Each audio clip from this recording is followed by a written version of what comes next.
Hello friends, বিকেকে মাতারা garden চ্যানেলে সবাইকে স্বাগত জানাই। আজকের বিষয় হলো ন্যাস্টেশিয়াম গাছের প্রতিস্থাপন করব এই ভিডিওতে। আগের বছর দেখিয়েছিলাম বন্ধুরা ন্যাস্টেশিয়ামের প্রতিস্থাপন। এই বছর নতুন আজ বাগানে আমি প্রতিস্থাপন করে দেখাবো।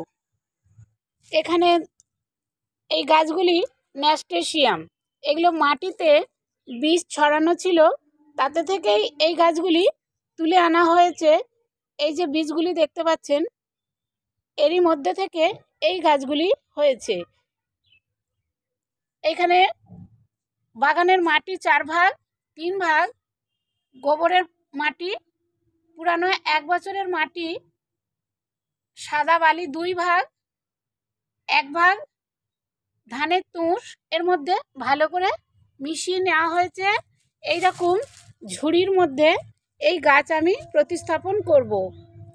এরকম ঝুড়ির মধ্যে যদি করেন তাহলে খুবই ঝাঁকড়া হয়ে ফুলগুলি ফুটবে। এর জন্য এই রকমই আপনারাও এই গাছ যখন প্রতিস্থাপন করবেন এরকম ঝুড়ি নেবেন। এই ঝুড়িটার মধ্যে এরকম একটা আমি পলিথিন এখানে ফুটো করে দিয়েছি, ছিদ্র আছে, এইভাবে দিয়ে এই মাটিগুলো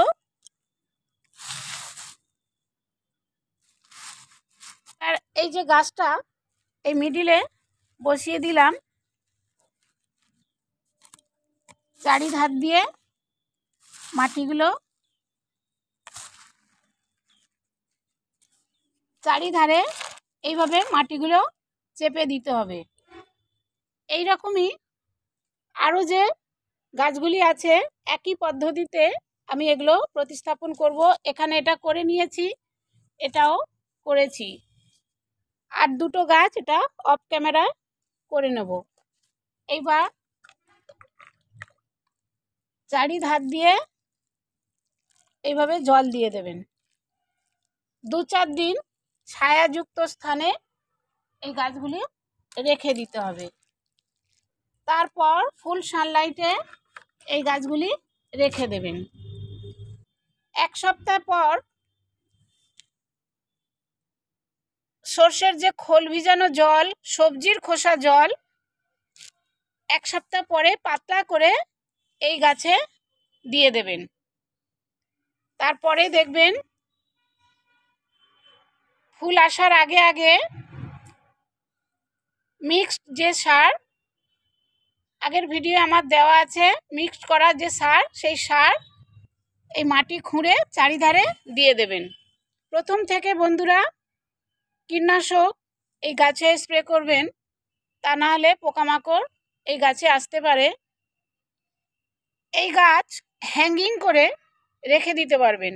হ্যাঙ্গিংয়ে গাছটি রাখলে খুবই সুন্দর দেখতে হয়। এর কালার অনেক রকম আছে, তবে এই কালারগুলি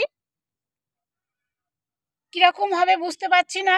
অরেঞ্জ, হলুদ এই দুটোই আমার বাগানে ছিল, অন্য কোনো আছে কি তা আমি জানি না, তবে থাকতে পারে নার্সারিতে। তবে এই দুটো অরেঞ্জ আর হলুদ এই দুটোই আমার আগের বছরের বাগানে ছিল। এইভাবেই বন্ধুরা আপনারা গাছ প্রতিস্থাপন করবেন, পরিচর্যা করবেন, তাহলে দেখবেন আপনার গাছ দ্রুত বেড়ে উঠবে, গাছে খুব সুন্দর ফুল ফুটবে। এই পর্যন্ত ভিডিওটা এখানে শেষ করলাম। ভিডিওটা ভালো লাগলে লাইক, শেয়ার, কমেন্ট করবেন। নতুন বন্ধুরা সাবস্ক্রাইব করে আমার সাথে থাকবেন। যে সমস্ত বন্ধুরা সবসময় আমার ভিডিও দেখেন, প্রত্যেক বন্ধুকে আমার অনেক ভালোবাসা রইল। ধন্যবাদ।